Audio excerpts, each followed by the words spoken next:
the news heartbeat in America. Glad you're with us. A live shot, if you're watching on the AFA channel, of the Brooklyn Bridge and the East River there.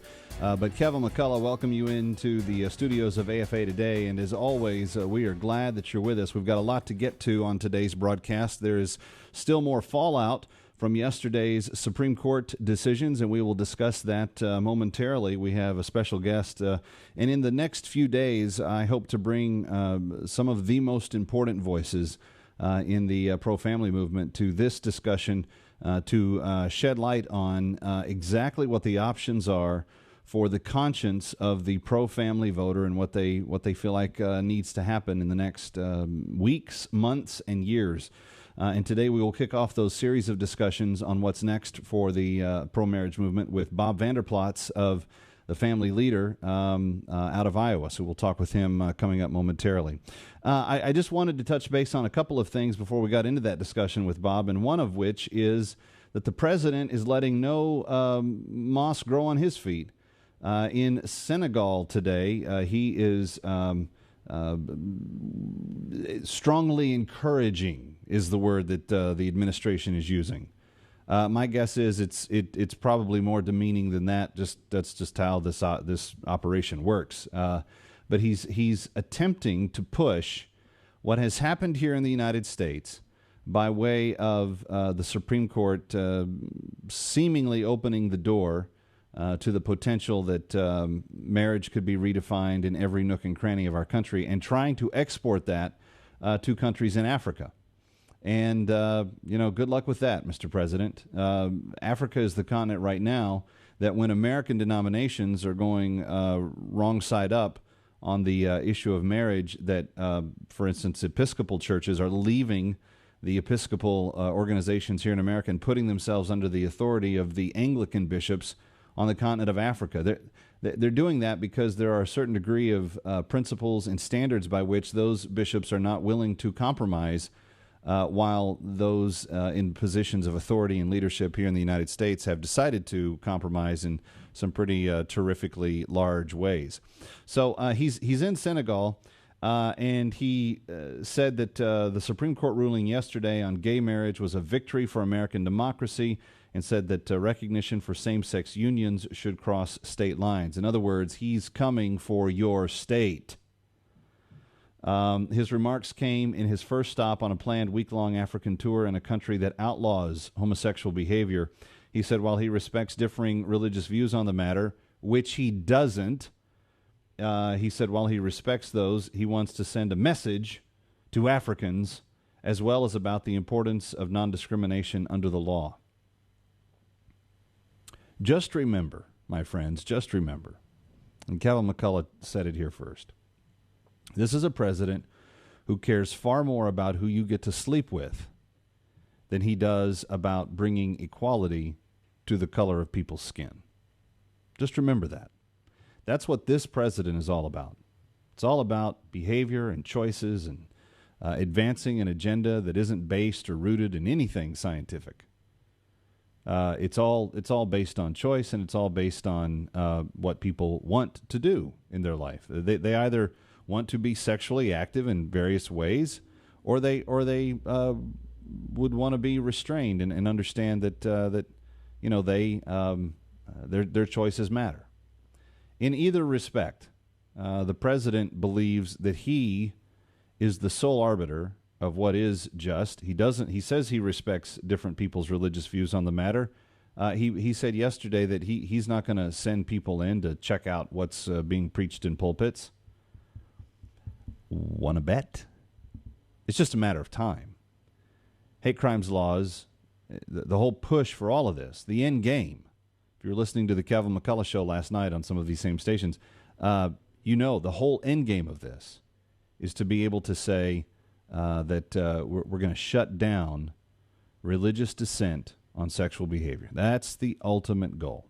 Anyway, we'll get into that a little bit with my next guest. His name is Bob Vander, and he joins us from Iowa, and we are excited, Bob. The Family Leader's doing important work. You always play a role in the elections in Iowa, but for people that are not familiar, welcome, and glad you're with us on AFA today. Today, we are glad that you're here. Well, Kevin, it's a thrill to be with you on such a day after the Supreme Court ruling yesterday. No doubt about it. And I will say, when we were talking 4 months ago when they were hearing the cases, I said to my listeners then, I said, I feel fairly pessimistic about the outcomes of these two cases in particular. And that was based on a series of factors. One, the types of questions that I felt like were being asked. And it really did come back to bite us on the Prop 8 case, because what you're talking about is, did they even have the right to make that argument before the Supreme Court? And the Supreme Court took the coward's way out and said, no, you don't. You got to go figure out another path to get that question before us. But in the two cases, Bob, and take a second to introduce the family leader to us, because I want people to understand what you're doing with that organization. Well, the family leader, we're based out of Iowa, but we've been given a lot of avenues across the country for impact and influence. And our main goal is to strengthen families. Mm-hmm. And we do that in a variety of ways. And if it benefits the family, we're for it. If it takes away from the family, we're against it. We work specifically with God's three institutions, the church, the family, and government. And one that typically gets all the press is government. And that's why we're talking today with the Supreme Court decision. Yeah. Well, having said that, and I appreciate that thumbnail sketch, and I'll ask you more about that in a second, what was the family leader's response as an organization that works with the well-being of families? What was your response to yesterday's rulings, and what is your immediate strategy? What do you intend to do to the people that you're speaking and influencing on a regular basis? Well, let me answer that in two parts. First of all, our response was it was a mixed bag. Quite frankly, yesterday could have been worse. With the Supreme Court. They didn't give a civil right to same-gender couples. We thought that was a good thing. They really put a focus on this is about the states, and the states need to make a call on this issue. And I was really appreciative of Justice Roberts' comment where he said, we are judges, we are not policymakers. Now, it would have been nice if that would have transitioned over to the DOMA case to say, well, you're judges, you're not policymakers. The policymakers, they made policy on this particular issue. We really felt disillusioned with Justice Kennedy, which we thought we would. He threw about everything up against the proverbial wall in hopes that it might stick, in reaching the conclusion that he wanted to reach in declaring DOMA unconstitutional. But we really sided with Justice Scalia in where he wrote his dissenting comments of saying, you gave no rational basis for this. You gave no strict scrutiny for this. The common sense of marriage being between a man and a woman, the common sense that kids should be raised by a mom and a dad, the common sense where you remove the parameters from marriage, anything goes. So we believe that the marriage conversation continues now. And hopefully what it does to supporters of the family leader, people who believe in God's design for the family, one man, one woman marriage, the way nature reveals it and science backs it up, that the conversation now continues. This is not a done deal, but your voice needs to be heard now. And that's why we encourage people to get involved with an organization like ours or like other family organizations, to let your voice be heard, stand in the gap, and stand for God's design for marriage at this pivotal time in our history. Sure. Let me ask you a couple of questions about immediate strategies. What do you anticipate will be the pathway of the pro-family forces in California? What they were stuck with in California is not disassociated from the DOMA case, actually, in that you had a state government on the Prop 8 case and you had the federal government on the DOMA case, that because of ideology and not because of their position or what they are obligated to do by law, but because they just have personal prejudices in the matter, they decided not to defend the law as written, which is their job. It is their job to defend the laws of the land, but in both cases they punted. In the Prop 8 case, it was on a state level, and it forced people that were not, according to the Supreme Court yesterday, were not given standing in the case to try to defend a law. And what they were really doing, Bob, was defending the voice of 70% of the California population that voted and said, this is how we want marriage to be defined. What do people in California begin to do? What are some next steps that you think they need to start taking to make sure that their voice is not overridden in a minority way by one Supreme Court justice in a black robe? Yeah, well, first of all, and I say this with all due respect to our friends in California, but California's got a lot of problems. And one of the problems is that they have elected officials who don't want to uphold the law. They don't want to defend the law. In fact, they would like to see that law go away, the vote of the California people go away. So I would start working on who are you going to run for governor, who are you going to run for attorney general, and make this a pivotal issue, because the pivotal issue goes way beyond marriage here. The pivotal issue is they want to take the voice, the power that the founders gave to the people.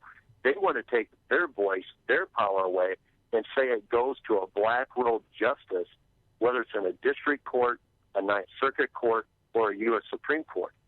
These robe justices were not intended to make our laws. The people of California have a voice. So the first thing I'd say is start getting your officials elected and get good candidates to replace those officials, and then do everything you can to make sure that that ruling is only to the parties of that case, that doesn't have an impact throughout the whole state of California. But I think it's just absurd to think you go through a constitutional amendment process.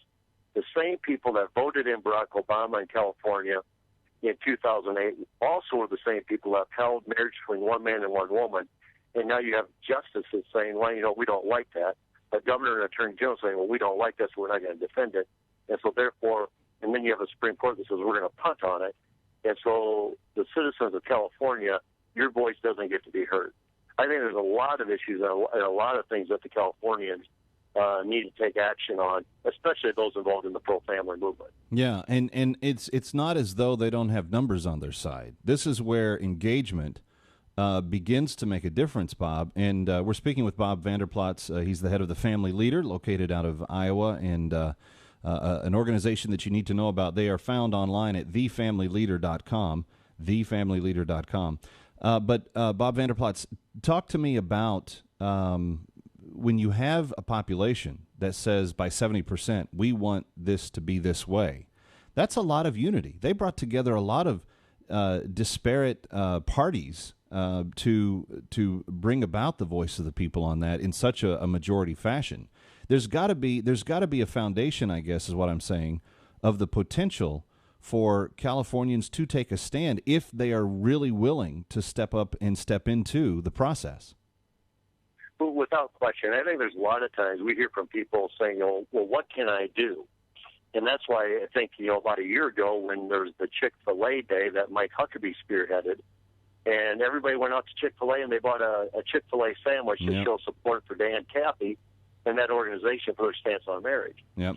Well, in California, here's an opportunity to say, I'm going to get involved in a pro-Proposition 8 movement, whoever's leading that charge, either with my time, my energy, or my resources and my prayers. But doggone it, they're not going to take our voice away. We're going to stand in the gap here, and especially stand in the gap for something so fundamental and foundational to this country, and that is the basis of the family, which is marriage between one man and one woman.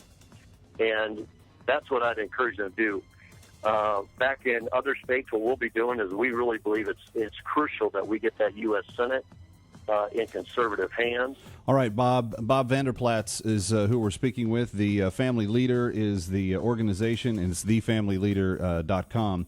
Kevin McCullough, if you'd like to hear the full conversation with Bob, be listening for the Kevin McCullough Show later today as we have more of that to bring to you. But I want to take your calls coming up next. Stay with us. It's AFA Today.